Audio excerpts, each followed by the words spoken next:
Hello, this is Tony Dixon for WDEE TV Headline News, coming to you from the WDEE TV studios in Ypsilanti, Michigan.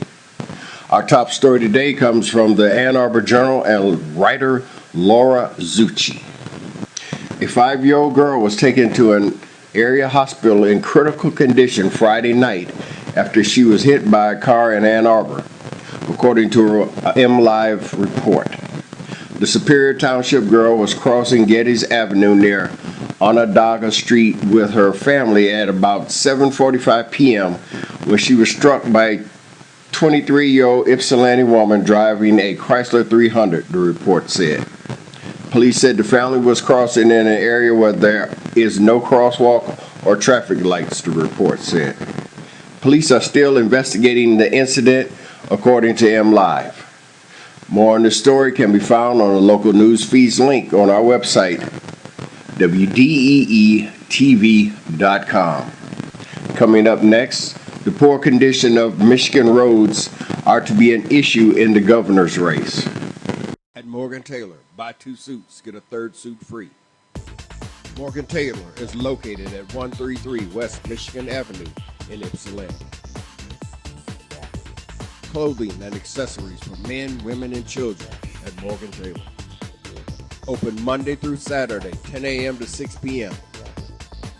Call 734-221-0296. Ask about layaways and in-store financing. At Morgan Taylor, buy 2 suits, get a 3rd suit free. Welcome back. This is Tony Dixon for WDEE TV Headline News, coming to you from the WDEE TV studios in Ypsilanti, Michigan. Our next story today comes from Detroit News and writer David Eggert. When Democratic gubernatorial candidate Mark Schauer took questions during a recent visit to a union hall in suburban Detroit, meat cutter Jim Mesh brought up a long source of frustration for Michigan drivers: the crummy roads. Why not, he asked Schauer, repeal a business tax cut and put all the money toward improving roads? Better that, he said, than asking common guys to pay more at the pump. Schauer criticized Republican Governor Rick Snyder for being unable to persuade the GOP-led legislature to pass a road funding fix and said Snyder's, quote, trying to raise taxes on you, unquote, through proposed higher gasoline and vehicle registration taxes. But Schauer was less specific in detailing how he, as governor, would raise the minimum $1.2 billion, with a B, more a year that Snyder said is needed to avoid drastic deterioration of roads and bridges. Schauer favors keeping in place the corporate income tax that Snyder enacted, so that's off the table as a potential pot of money. He said he would look for savings in state departments to redirect to the transportation budget, lobby Congress to send more federal gasoline tax revenue back to Michigan, and ask companies to pay their quote-unquote fair share and increase fees on overweight and oversized trucks. It's unlikely these moves alone would generate enough money, however, or be seen as a permanent road funding solution. A House-approved bill that's pending in the Senate, for example, would generate just $8.6 million more than the current $4 million a year in special fees assessed on heavy trucks, a fraction of the $3.7 billion, again with a B, transportation budget. More on this story can be found on the local news feeds link on our website, WDEE TV.com. Coming up next, the University of Michigan plans to relocate a centuries-old oak tree as a part of the business school's expansion.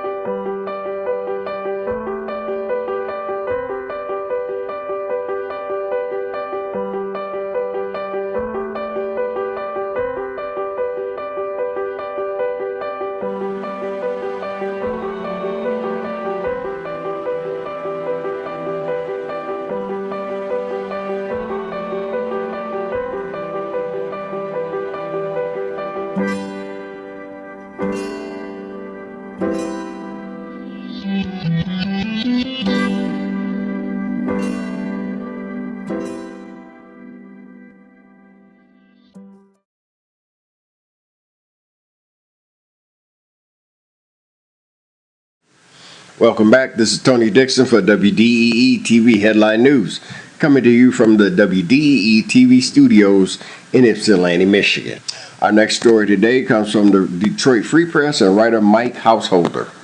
A towering, centuries-old tree at the University of Michigan is set to be moved to make way for a construction project. The university is preparing to relocate the 250 to possibly 300-year-old, 65-foot tall bur oak in October as part of a $135 million expansion of its business school. Crews from a company that specializes in transplanting trees spent months preparing for the move. This provides a very real active learning opportunity for our students, and that ultimately is why we're doing what we're doing, said Alan Cotrone, Chief Administrative Officer at the Stephen M. Ross School of Business. The oak dates to at least 1764, which is 73 years before the university moved from Detroit to Ann Arbor, and 60 years before the founding of the city. History was a factor in the decision to move the 55-inch diameter tree, Cotrone said, and it helped that money was there to make it happen. The $400,000 cost is included in the price tag for the donor-funded expansion of the Ross School. The only question for Cotrone and other school officials was how to do it. That's where Texas-based environmental design came in. The company has moved trees for decades all over the world. Vice President Paul Cox said the Ann Arbor oak is not the biggest that the company has moved, but it is on the large end of the scale. More on this story can be found on the local news feeds link on our website, WDEETV.com. Coming up next, in a Game of the Week style setting, Ypsilanti Lincoln defeats the Dexter Dreadnoughts 48-21 behind 5 touchdown passes from Eugene Smith. At Morgan Taylor, buy 2 suits, get a 3rd suit free. Morgan Taylor is located at 133 West Michigan Avenue in Ypsilanti. Clothing and accessories for men, women, and children at Morgan Taylor. Open Monday through Saturday, 10 a.m. to 6 p.m. Call 734-221-0296.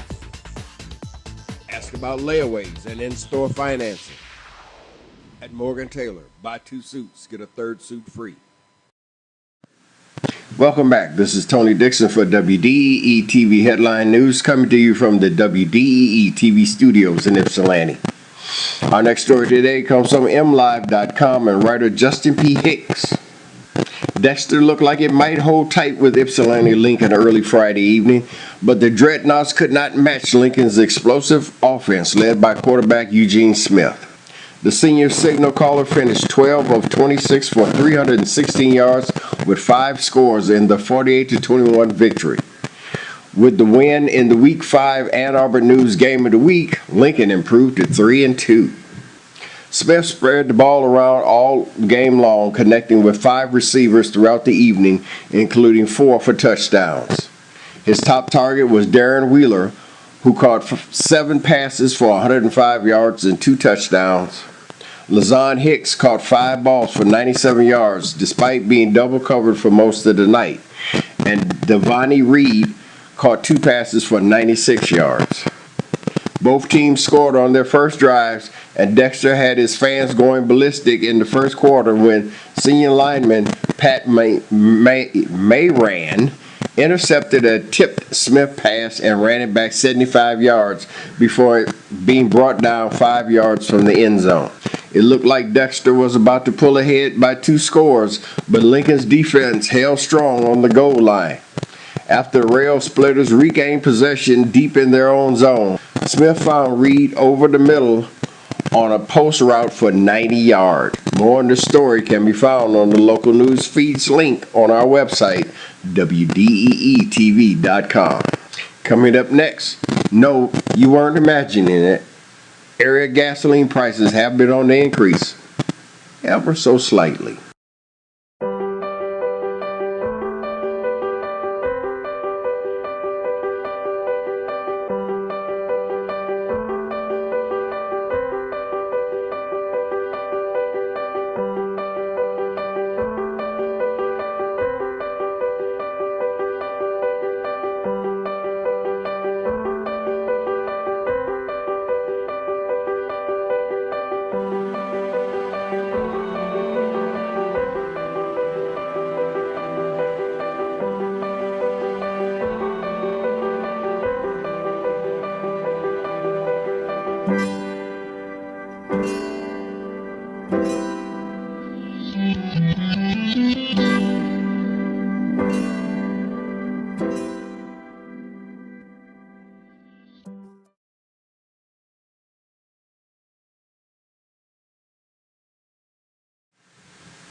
Welcome back. This is Tony Dixon for WDEE TV Headlines News, coming to you from the WDEE TV studios in Ypsilanti, Michigan. Our final story for today comes from the Heritage West, with no right of byline given. Average retail gasoline prices in Ann Arbor have risen 4 cents per gallon in the past week, averaging $3.45 per gallon yesterday, according to Gas Buddy's daily survey of 139 gas outlets in Ann Arbor. This compares with the national average that has increased 1.2 cents per gallon in the last week to $3.34, according to the gasoline price website gasbuddy.com. Including the change in gas prices in Ann Arbor during the past week, prices yesterday were 9.5 cents per gallon lower than the same day 1 year ago, and we are 15.8 cents per gallon lower than a month ago. The national average has decreased 8.5 cents per gallon during the last month and stands 8.6 cents per gallon lower than this day 1 year ago. It's hard to believe, but in a week that saw U.S. airstrikes on Iraq targeting ISIS, the Islamic State of Iraq and Syria terrorism, the resulting spike in crude oil prices was barely a ripple, said GasBuddy.com senior petroleum analyst Greg Lukoski. The benchmark West Texas Intermediate ended the week just $2 per barrel higher than it started.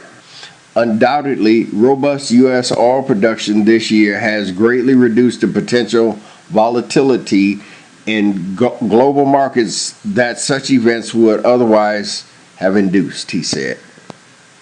More on the story can be found on the local news feeds link on our website, WDEETV.com. For WDEE TV Headline News, this has been Tony Dixon wishing you a great day. Go Tigers!